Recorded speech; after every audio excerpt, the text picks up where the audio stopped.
welcome to another session of MAmiTEO Teaches Math.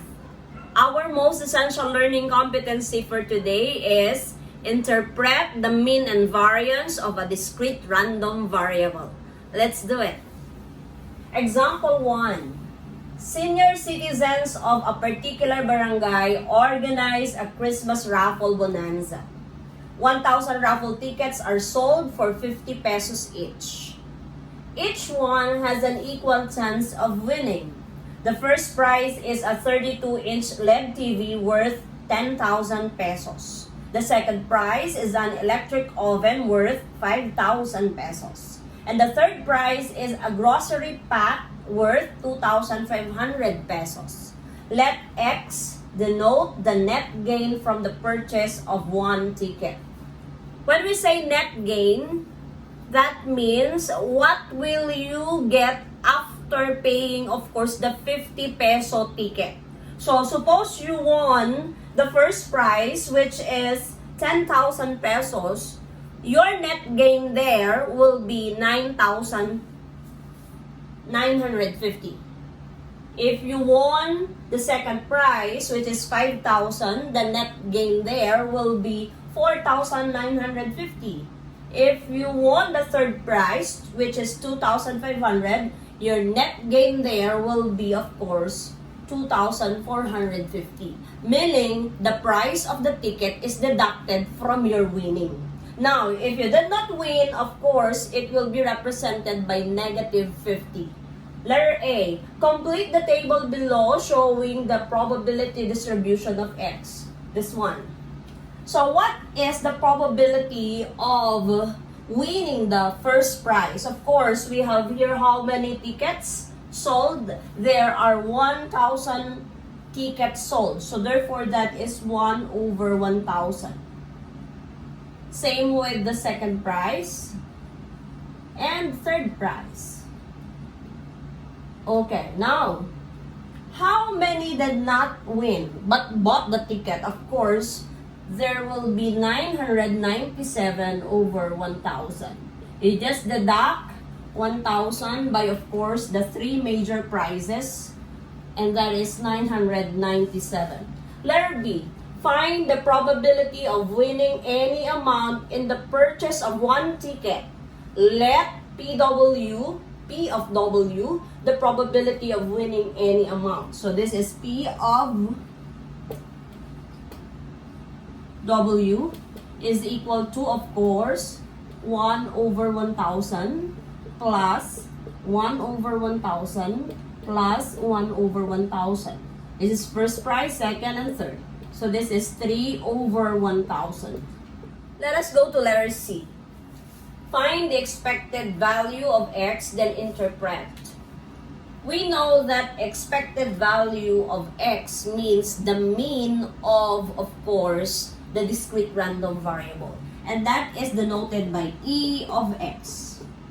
How do we get it? We just multiply X by P of X. That is 950 times 1 over 1,000 plus 4,950 times 1 over 1,000 plus 2,450 times 1 over 1,000 minus, because this one is negative, 50 times 997 over 1,000. You just press this on your calculator and you will be getting here negative 32.50. So, how do we interpret this? This means that once you bought a ticket repeatedly, you will be losing, of course, 32 pesos and 50 centavos on the average per ticket, because the probability of winning is only 1 over 1,000, and that is 0.0001%. Example number 2, a raffle is held to raise funds for a charity event. A raffle ticket costs 150 pesos and there are 2,000 tickets to be sold. Only one ticket holder will win a prize of 150,000 pesos. Construct the probability distribution of the discrete random variable compute for the expected value, and interpret the result. Of course, our x here, or the random variable here, is the number of tickets sold. And that is represented by x.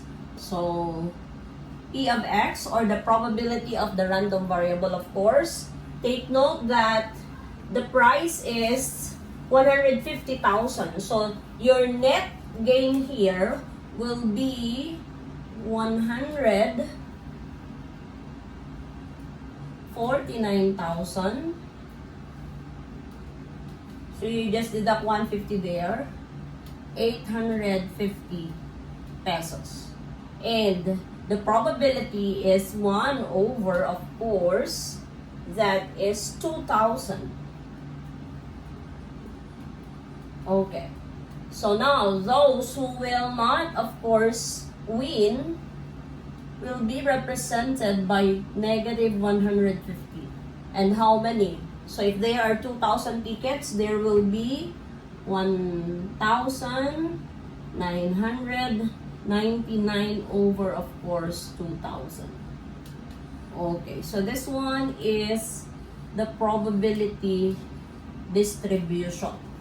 Now, how are we going to compute for the expected value? Again, to compute for the expected value, that is E of x, this is 149,850 times 1 over 2,000 minus, since this one is represented by a negative, 150,199 over 2,000. So you will be getting here negative 75 once you press this on your calculator. How do we interpret it? Again, this means that you lose 75 pesos if you repeatedly bought, of course, the ticket. If you bought all the tickets for this raffle for a cause, you will be losing, of course, 75 pesos on the average per ticket. Okay, for the organizer, of course, they will be having a profit of 75 pesos per ticket. Example number 3. A life insurance company will sell a 250,000 one-year term life insurance policy for members of the Armed Forces of the Philippines for a premium of 500 pesos. Let X denote the net gain from the insurance company. Based on the collected data of the company, a member of the Armed Forces Police has a 99.96% chance of surviving within 1 year. Construct the probability distribution of the discrete random variable, compute for the expected value, and interpret the result. Okay. So we will be constructing the probability distribution. Of course, the policy is worth 500 pesos. And the probability of surviving is, of course, 99.96%. If you will change it into decimal, this one is, drop it, and then you move the decimal point 2 places to the left. So that is 2, 1, 2, that is 0.9996. And then, we can represent this one by subtracting, of course, 500 from 250,000, and that is negative 249,500. And you just subtract it from, of course, 100%, because we know that the probability is always equal to 100% or less. So that will be 0.04%. Or in decimal, again, 1, 2, that is 0.0004. Okay. Now, for the second, compute for the expected value. This is E of x. So, we have 500 times 0.9996 plus negative 249,500 times 0.0004. You will be getting there E of X, or the expected value, 400. What does that mean? How do we interpret it? This 400 means, if you are, of course, on the part of the insurance company, you will be losing, of course, a big amount with this probability, 0.04%. Because the chance of surviving of one policeman is 99.96%. So, if you are on the side of the company, you will be losing a big amount of money. But the probability is only 0.04%. But of course, with the expected value of 400, the insurance company will gain 400 each policy holder.